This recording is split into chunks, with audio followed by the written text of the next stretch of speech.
एक पावन चरित्र है श्री भक्त गोपाल चरवाहे का। पहले ऐसा हुआ करता था कि सबकी गायें जैसे चराए तो सब लोग अन्न आदि जो है उसके घर भिजवा देते थे और गायें छोड़ देते थे। वो ग्वाला ही कहा जाता था। सैकड़ों लोगों की गाय चराता था और उसके घर में अन्न आदि जो आवश्यक सामग्री है भिजवा दी जाती थी। ना तो एक अक्षर वो पढ़ा लिखा था और ना कभी उसने भगवान का नाम या कोई चर्चा सुनी थी। उसके कोई परमार्थ से संबंध ही नहीं था। बस गाय चराते थे, जंगल में रहते थे, पत्नी भोजन पहुंचा देती थी और परिवार चलाने के लिए गांव के लोग दे देते थे अन्न, क्योंकि सबकी गाय चराते थे। ना तो उसको किसी धर्म का ज्ञान था ना किसी साधना का ज्ञान था। एक दिन देखा जंगल से एक मंडली जा रही संतों के। ओ श्री राम जय जय राम, श्री राम जय राम, ऐसे कीर्तन। संत जन पहले मंडली बना के चलते थे तो नाम कीर्तन पद कीर्तन ऐसे। उसको बड़ा आनंद आया। उसको लगा कि इतने झूम झूम कर संत जन गा रहे हैं, किसी से बात नहीं की, पकड़ लिया। अब पूरा तो नहीं, बस उतना राम राम राम राम ऐसे करने लगा। देखो कई बार कहा है यदि आप बिना गुरु मंत्र के भी नाम जप करेंगे तो नाम जप आपको गुरु तक पहुंचा देगा, क्योंकि गुरु प्रदत्त नाम भगवत साक्षात्कार कराता है। 50 वर्ष की अवस्था लगभग हो गई थी। कभी कोई तीर्थ याटन, धर्म कार्य, शास्त्र स्वाध्याय, सत्संग कुछ नहीं। देखो कृपा, विश्वास। अब वो अलौकिक ढंग से नाम में मिठास लगने लगी उसको। तो जोर जोर से कभी कभी नाच पड़ता, चरवाहा है ना, गाता। तो और जो लोग थे उसका उपहास करते, अरे नरक में भी ठौर नहीं मिलेगी, जिंदगी में कुछ पुण्य नहीं किया। ये ऐसे लोग बहुत उपहास करने वाले। ऐसे करने से क्या मिलेगा, नाम से कुछ हो जाएगा। उसने कहा हमने तो कभी सोचा ही नहीं कि कुछ होगा, हम तो ऐसे ही गा रहे हैं। पर ये लोग उपहास कर रहे हैं, क्या गलत है क्या ऐसा गाना? जब तक दृढ़ ज्ञान नहीं होता तब तक माया फिसला सकती है। उसने कहा कि हम किसी लाभ के लिए, बैकुंठ जाने के लिए या कोई लाभ के लिए नहीं जपते। हमें तो अच्छा लगा, वो गा रहे थे संत जन तो हम गाने लगे। क्या सही में आप लोग समझते हैं कि ये गलत है? उनका तुम मूर्ख हो, तुम्हारी क्या समझ में आए? और उपहास करते उसका। उसके मन में एक बात आई, कोई ये प्रमाण दे दे मुझे कि ये जो मैं संतों के मुख से सुना नाम, ये परम सत्य है, ये परम सुखकारी है और इससे क्या वैकुंठ मिल जाएगा? कोई तो मिले मुझे। और जब किसी के हृदय में ऐसी आकांक्षा होती है तो वही मिल जाते हैं जो सबके हृदय की जानते हैं। एक दिन उसने देखा जब लोग दिल्ली की हंसी मजाक कर रहे थे, उसी समय एक लंगोटी पहने हुए, हाथ में कमंडल और दंड धारण किए हुए कोई वीतराग परमहंस दौड़ा, चरणों में गिर गया। महाराज महाराज, बस एक बात आप बता दीजिए, जो हम राम राम कह रहे हैं, ये लोग उपहास करते हैं, क्या इससे हमारा कल्याण हो जाएगा, वैकुंठ मिल जाएगा? तो उन्होंने कहा बेटा ये बहुत मंगल में भगवान का नाम है, पर हमें लगता है कि तुम्हें गुरुदेव की आवश्यकता है।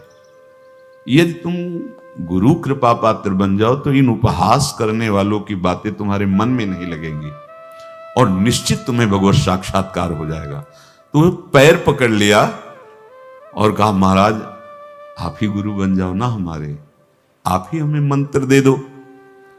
तो उन्होंने कहा हम तो तीर्थ यात्रा में हैं, ऐसा हम नहीं कर सकते, पर यदि तुम भगवान से प्रार्थना करोगे तो तुम्हारे कल्याण के लिए सदगुरु प्राप्त हो जाएगा।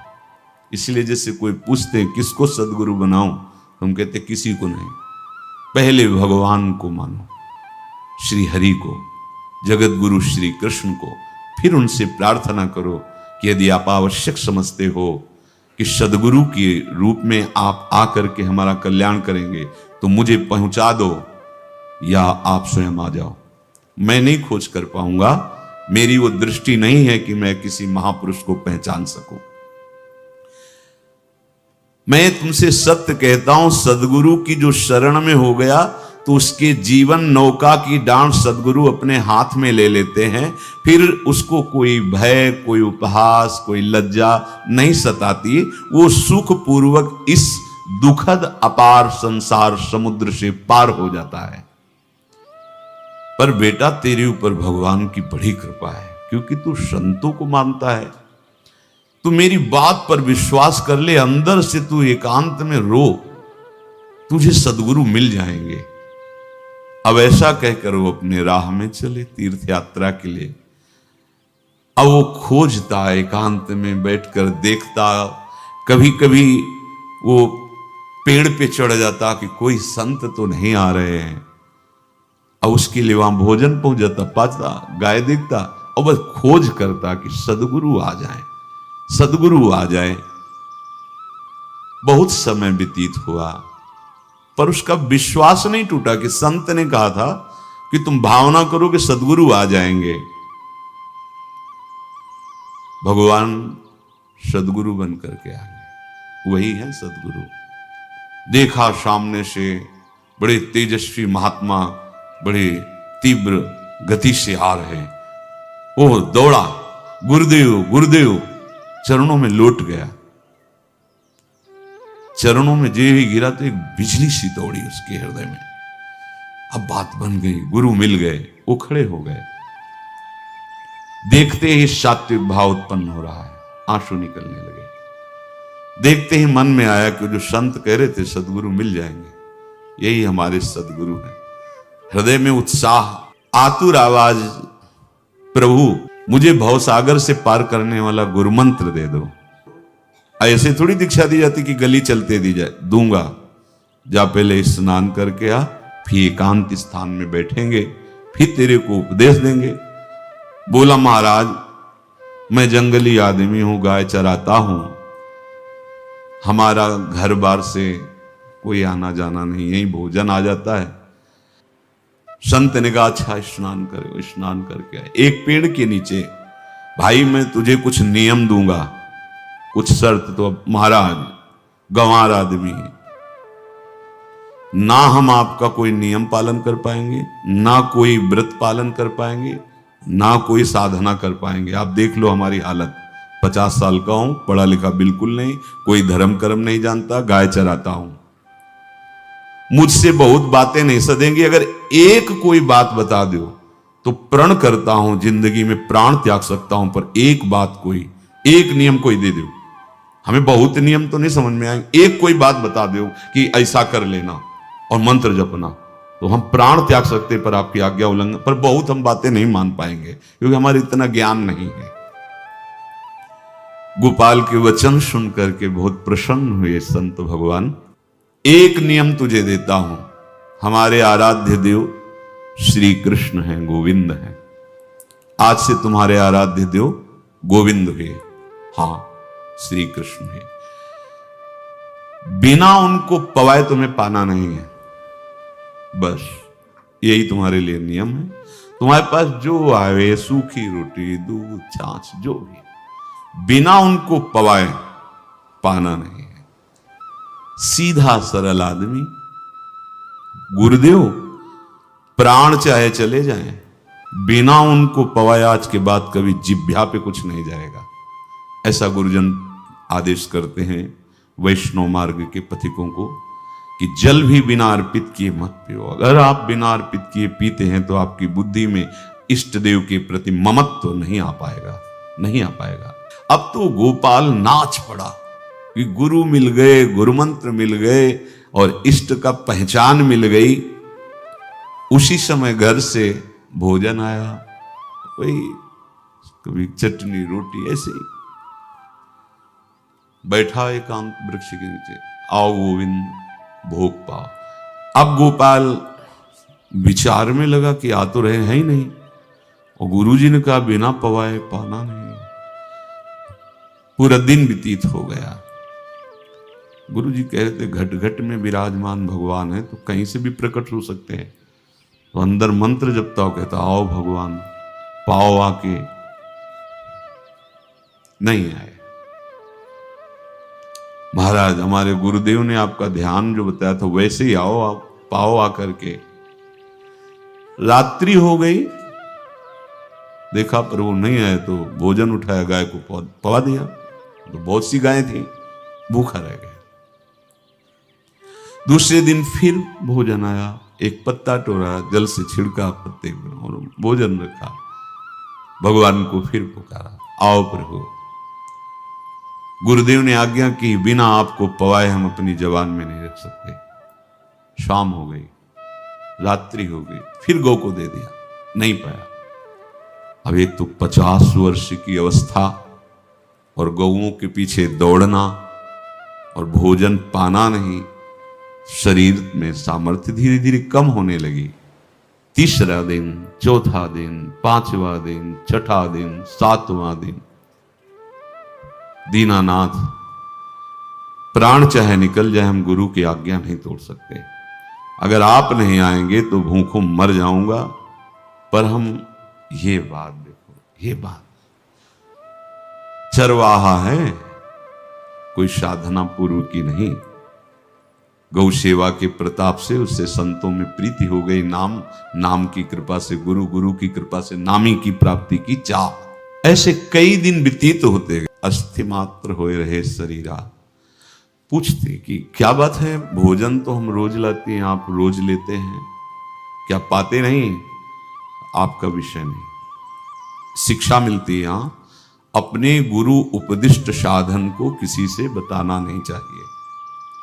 गुरु उपदिष्ट साधन जब तक सिद्धावस्था ना पहुंच जाए तब तक गुप्त रखा जाता है। जो जैसे आप सत्संग सुन रहे हो, इसमें कोई वचन आपको लगा, पकड़ लिया, अब वो जीवन में तभी बोलना जब उसका प्रभाव हमारे जीवन में आ जाए। नहीं ऐसे नहीं बोलना, नहीं तो निकल जाएगा। और अगर रोक लिया तो मंथन करेगा अंदर और आपको उसमें स्थित कर देगा।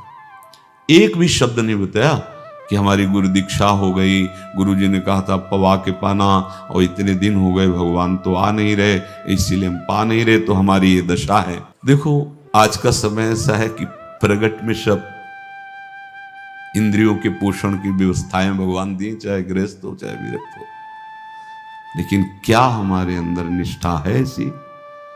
सबरी जी जब उनके गुरुदेव पधारने लगे तो चरणों में रो के गिरी कि प्रभु इस पूरे विश्व में मुझ अधम को सिर्फ आप ही प्यार करने वाले, आप ही ने दुलार करके मुझे रखा, नहीं सब जगह ठोकर मिलती, कोई भी संत महात्मा हमारी तरफ देखना नहीं चाहते, और प्रभु आप जा रहे हो, आप कैसे जीवन जानते हो क्या कहा? हम तो भजन के प्रभाव से भगवान के धाम जा रहे हैं। बेटा भगवान स्वयं चलकर तुम्हारे पास आए। सबरी जी बहुत वर्षों तक कभी गुरु के वचनों पर अविश्वास नहीं हुआ, क्यों कहते थे भगवान आएंगे, रोज पावड़े डालती हूँ, सोहनी लगा के दिल छिड़कती हूँ, रोज बिन लगता है। फुसला तो नहीं दिया गुरु जी ने? नहीं, गुरु के वचन भगवान आएंगे। शायद ऐसा वर्णन की शास्त्र हजार वर्ष सोचो जरा, और भगवान आए और सबरी को निहाल किया। ऐसे हो गुरुदेव ने कहा है भगवान आएंगे, जब तक वो ना पाएंगे तब तक हमने कहा है कि और उनका उद्देश्य अलग था, कहने का कि आप भगवान को भोग लगा के पाइएगा और भजन कीजिएगा तो मंत्र के प्रभाव से तुम्हारे मानस पटल पर भगवान दिखने लगेंगे। ऐसा होता है। और वो सीधा आदमी सीधा समझा, जब तक भगवान नहीं पाएंगे तब तक हमें नहीं पाना। 18 दिन बीत गए, कुछ ना खाना न पीना। गोविंद भी देखते हैं, बाल भक्त ओम प्रकाश जी महाराज यही अपने चामुंडा के पास से उधर, बहुत नामनिष्ठ महात्मा, बाल भक्तों में बहुत ही मानो प्रहलाद जी ही हैं। जैसे प्रहलाद जी नामनिष्ठ भगवान निष्ठ, घट घट में भगवान को देखने वाले, ऐसे श्री ओम प्रकाश जी बाल भक्त। बड़े बड़े महापुरुष गए, हरि बाबा, उड़िया बाबा, सब बस वो यही कहते कि ये श्री कृष्ण का आदेश है। फिर शायद 50 के भी ऊपर दिन गए थे। ऐसे 70 दिन तक उस महापुरुष ने कुछ नहीं खाया, सशरीर अंतर्ध्यान हुए। आज समाधि उनकी बनी। जब महत्व भगवान का जग जाता है तो शरीर का महत्व नहीं। अच्छा, प्राणनाथ जब प्राणों का पोषण कर रहे हैं तो अन्न में भी तो प्राणनाथ की ही दी हुई शक्ति है, तो बिना अन्न के भी उनका पोषण हो रहा है। पर ये भागवती का आदेश से, मनमानी करने से नहीं। मनमानी करने में फिर मार्ग रुक जाएगा। भगवान आदेश करते हैं अपनी वाणी से, युक्ताहार विहार से, उचित आहार विहार, वो तो भगवद आदेश होता है। 18 दिन बीत गए। 19वें दिन जब भोजन आया तो पेट की आंतें सब सिकुड़ गई थी। वैसे ही 50 वर्ष के थे, आंखें धस गई थी, उठने की ताकत नहीं। पत्नी ने फिर कहा कि आप कुछ तो बताइए कि क्या आपको कोई रोग हो रहा है? आप भोजन नहीं पा रहे, मैं रुक जाऊं यही आपकी सेवा के लिए, या आप घर चलिए? कोई उत्तर नहीं। आप जाइए, हम ठीक हैं। ऐसा फिर धीरे से पत्ता लाए, छिड़का भगवान और पाव आकर के। शाम हो गई, फिर गाय को दे दिया। विचार कर लिया कि अब मरना ही है। मुझ जैसे अधम के पास भगवान तो आएंगे नहीं, वो तो भगवान है। पर मैं अपने गुरु के वचन नहीं तोड़ सकता, मर चाहे जाऊं। 27 दिन व्यतीत हो गए, एक कवल भी अन्न नहीं पाया। न चलने की शक्ति थी, न पत्ता लाने की शक्ति थी, न जल छिड़कने की शक्ति थी। जिस पात्र में भोजन लाई थी, लेटे ही लेटे खोला और कहा, प्रभु मुझे पता है आप इस शरीर से नहीं मिलोगे, पर आप जान लो मैं अपने गुरु की आज्ञा का उल्लंघन नहीं करूंगा। ये मतलब जितने महान हुए हैं सब निष्ठाओं में निष्ठावान हुए हैं। अपने लोग फिसड्डी हैं, जरा सा कोई दुख, जरा सा कोई सुख, फिसल जाते हैं। प्राण अनंत जन्मों की बिगड़ी 27 दिन क्या होते हैं? क्या होते 27 दिन? अनंत जन्मों का जमा कूड़ा करकट भगवान साफ कर रहे हैं। ये जो तन्मयता, गुरु निष्ठा, जो प्राण भूख से व्याकुल, सब भस्म हो रहे हैं पाप अनंत जन्मों के।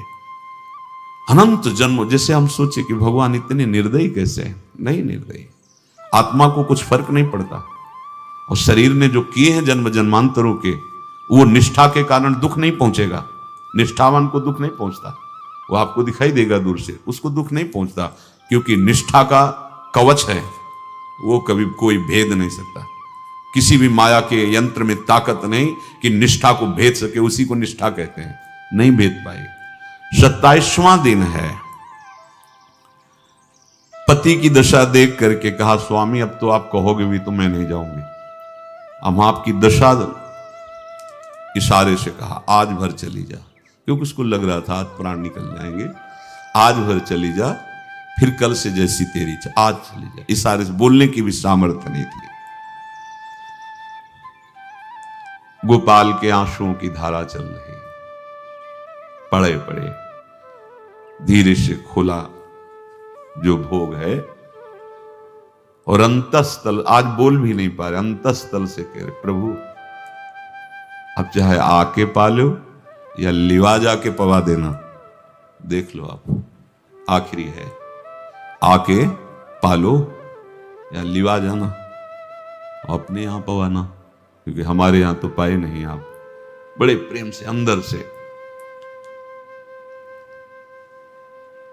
आवाज आई, गोपाल। आंख खुली, क्योंकि बोलने की हिम्मत ने, ये अंदर से प्रार्थना की थी, गोपाल वो अमृतमय। गुरुदेव ने कहा था कि उनकी वाणी से अमृत बरसता है। एकदम आंख खुला, देखा वही पीतांबर, वैसे मोर मुकुट, वही मुरली, वही करधनी, वैसे नूपुर, वैसे ललित त्रिभंगी। गुरुदेव ने जैसा वर्णन किया था वैसा ही सुंदर रूप गोपाल के सामने। प्रभु मुखमंडल की मनोहरता देखकर निहाल हो गए, ये निहाल कर देंगे। थोड़ी पीड़ा सहना सीखो, सहत सहत बाढ़े भगति, ग्रह तन गुरु हितगार, ग्रह तन गुरु हितगार, हार अपनी करिमा। सेवक जी कह रहे हैं, देखो गृह तन गुरु हित गार हार अपनी कर, तन मन प्राण गुरु वचनों पर न्यौछावर, जो भी सहना पड़े सहूंगा। मिल गए प्रभु, प्रभु दूर नहीं है। प्रिया प्रीतम बहुत कृपालु हैं। मानो करोड़ करोड़ काम की सौंदर्यता को हे करते हुए प्रभु के लावण्य का प्रकाश हो रहा है। मनहारिणी मुरली, जैसे कहा था अधरों में वैसे अधरों में विराजमान। अच्छा, खास बात ये, ना कोई गाय देख पा रहे, नहीं कोई और चरवाहा देख पा रहा है। ये भगवान, जैसे इस सभा में किसी से बात करें भगवान, किसी से मिले तो पास बैठा व्यक्ति भी नहीं देख पाएगा, ना जान पाएगा, क्योंकि प्राकृतिक इंद्रियां, प्राकृतिक शरीर, और वो चिदानंद में, वो तो जिसको दर्शन देंगे तो पहले दृष्टि प्रदान करते हैं। भगवान जिससे मिलते हैं पहले दृष्टि प्रदान करते हैं, तो गुरु रूप से दृष्टि प्रदान। ये जो अंतर में पुकारा ना, वो अंतर दृष्टि खुल गई, सामने देखा। इतना सुंदर विश्व मोहिनी भगवान श्री हरि का ललित त्रिभंगी रूप कि गोपाल की आंखें नहीं टिकी। इतना सुंदर रूप, आंखें भगवान के तेज के आगे बंद हो गई। जब भी बंद हुई तो देखा मानस पटल पर वैसे ही ललित त्रिभंगी। फिर खोला, देखा सामने भगवान मुस्कुराए, सामर्थ्य प्रदान की। देखो अर्जुन के साथ ही तो खेलते हैं भगवान सखा भाव से, रथाक रहे हैं, लेकिन भगवान का विराट स्वरूप देखने की सामर्थ्य अर्जुन में थी क्या? दिव्य दृष्टि प्रदान की। फिर भी कांप रहे थे अर्जुन जी भगवान की दिव्य दृष्टि संपन्न नेत्रों से उस विराट महिमा को देखकर कांप रहे थे अर्जुन। ये तो माधुर्य रूप प्रभु का है। उसने मानो इशारा किया प्रभु को कि हमारी सामर्थ्य में सकिल कर आ जाऊं, नजदीक आप आ जाओ। आ गए, अपना माथा प्रभु के चरणों में रखा, आंसुओं से भगवान के चरणों का प्रक्षालन कर रहा। देखो गांव का गाय चराने वाला ग्वारा, जिसको कोई धर्म कर्म का ज्ञान नहीं, कोई भक्ति का ज्ञान नहीं, कोई शास्त्र का ज्ञान नहीं, भगवान ने फिर उसको उठाया और अपने हृदय से, ज्यों हृदय से लगाया, हष्ट पुष्ट स्वस्थ सब, अंतर बाहर पूर्ण, कोई पीड़ा नहीं, कोई दुख नहीं, बिल्कुल तेजस्वी स्वरूप। भगवान की स्पर्श की महान सामर्थ्य है। बाली ने बहुत मारा ना सुग्रीव को, तो कर प्रसाद सुग्रीव शरीरा, जे इस पर सारी पीड़ा गई। भगवान अमृत सावी है, भगवान दिव्य चिदानंद भाव देने वाले हैं। अब तो सुरमुनि वांछित प्रभु की छाती से लपटा हुआ है। ये ऐसा ना सोचो कि कहानियां हैं, ऐसा ये सत्य विषय आप भी प्राप्त कर सकते हैं। इसी के लिए रोज सत्संग होता है। जो भगवान से लिपट कर छाती में अश्रु की बूंदे, तो भगवान ये था माम प्रपद्यन्ते, भगवान की अश्रु बूंदों से गोपाल का अभिषेक होगा। मानो सुदामा मिलन हो रहा है। जैसे भगवान को दैन्य बहुत प्रिय है। तभी भाई जी महाराज कहते हैं पद में कि बुद्धिहीन बना दो हे भगवान, हमें बुद्धिहीन बना दो। ये जो बहुत बुद्धि चलती है ना, इसके लिए दौड़ भाग है। नहीं, सीधे प्रभु हमारे हैं, हम प्रभु के हैं। नाम जप आश्रय भगवत प्राप्ति निश्चित। भगवान बोले, प्यारे गोपाल अब तो रो मत, देख मैं तेरे प्रेम में पगी हुई ये जो सूखी रोटियां हैं अभी पाता हूं। और भगवान बैठ गए और उसके घर की जो रोटी थी उसे भी। देखो, मुझे त्रिभुवन का कोई भी भोग प्रसन्न नहीं कर सकता गोपाल, मुझे त्रिभुवन का कोई भोग प्रसन्न नहीं कर सकता। इस बात को समझो। जिनको ये भ्रम हो कि हम अधर्म से कमा के 56 भोग लगा के प्रभु को प्रसन्न कर लेंगे, तो ये बात सुनो। कह रहे मुझे त्रिभुवन का कोई भोग प्रसन्न नहीं कर सकता। मैं ऐसे ही अन्न की चाह रखता हूं। भगवान के वचन, जैसे दुर्योधन का महल का सब वैभव त्याग के, स्वागत ठुकरा के और विदुरानी जी के हाथ का छिलका पाया। मैं ऐसे ही अन्न की चाह रखता हूं, भगवान कहते हैं, बलिहारी है। कभी प्यार से एकांत में रो के इनको पवाना सीखो। भले आप इतनी कटोरी में सब्जी, 2 रोटी, और अगर दैन्य भाव से कि नाथ कहां आप और कहां, कैसे आपको पवाएगा, जो छवि है ना, पंखा करते जाओ ऐसे बीच बीच में जल पिला, देखो ना, ये था माम प्रपद्यन्ते तास्तते भजम। आप जैसा मानोगे वैसा ही वो व्यवहार करेंगे, पक्का समझ लो। गोपाल जो सच्चे हृदय से मुझे पुकारता है, मैं अवश्य उसको मिलता हूं। जो प्रेम पूर्वक मुझे पवाता है, मैं अवश्य उसका पाता हूं। पत्रम पुष्पम फलम तोयम ये में भक्त्या, भक्ति पूर्वक जो पवाया। भक्ति पूर्वक का मतलब दैन्य।